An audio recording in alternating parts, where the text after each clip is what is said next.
কালো আর লালের কম্বিনেশন এটা একটা ক্লাসিক কম্বিনেশন, কেন এটা কোনোদিনই পুরনো হয়নি, পুরনো হবেও না। আর কালো আর লালের উপর যদি বেনারসি হয়, সেটা ফাটাফাটি লুক কিভাবে হয়, কতটা হয়, সেটা তোমরা এটা দেখলেই খানিকটা আন্দাজ করতে পারবে। এটা কালো আর লালের কম্বিনেশনে রয়েছে একটা কাতান বেনারসি। অসম্ভব সুন্দর লেগেছে আমার কালেকশনটা, এক কথায় বলতে গেলে জাস্ট ওয়াও একটা কালেকশন।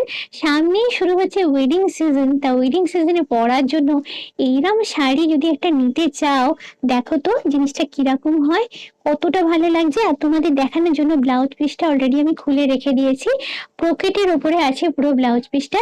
এটার সঙ্গে ব্লাউজ পিসটা যদি মানে ব্লাউজ বানিয়ে পরো, দুর্দান্ত ফাটাফাটি লাগবে। প্রাইসটা হচ্ছে 14,100, এর উপরে 5% জিএসটি তোমাদের অ্যাড অন করে নিতে হবে। আর এই সুন্দর শাড়িটা যদি নিতে চাও, তাহলে তোমাদের চলে আসতে হবে গড়িয়াহাটের রেশম শিল্পীতে। আর শুধু এই শাড়িটাই নয়, এখানে এলে এরকম আরো অনেক সুন্দর সুন্দর কালেকশন তোমরা দেখতে পাবে। তাহলে দেরি না করে চটপট ভিজিট করো শোরুমে, আর বেছে নাও নিজের মনের মতো কালেকশনটা।